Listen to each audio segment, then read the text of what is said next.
नमस्कार मित्रांनो, मी लकुळ गोसावी. स्वागत आहे तुमचं आज पुन्हा एकदा छोट्याशा मिनी व्लॉगमध्ये.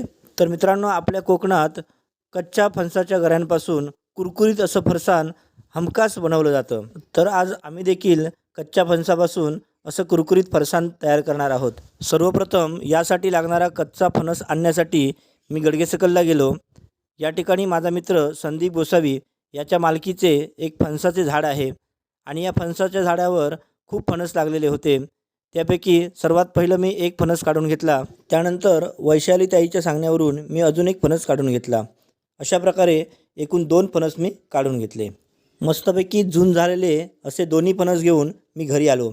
त्यानंतर कुऱ्हाडीच्या साहाय्याने प्रथम एक फणस फोडून घेतला.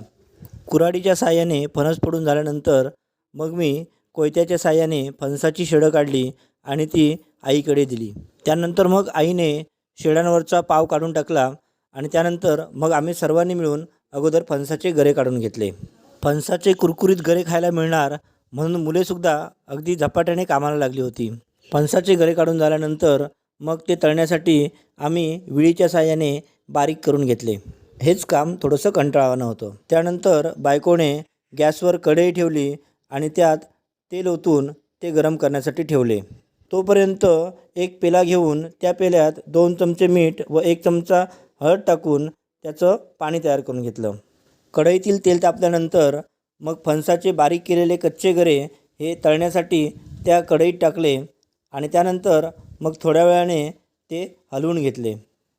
थोड्या वेळानंतर मग त्यामध्ये हळद आणि मीठ यांचं तयार केलेलं पाणी टाकून घेतलं, जेणेकरून गऱ्याला चव येईल आणि रंगसुद्धा बदलेल.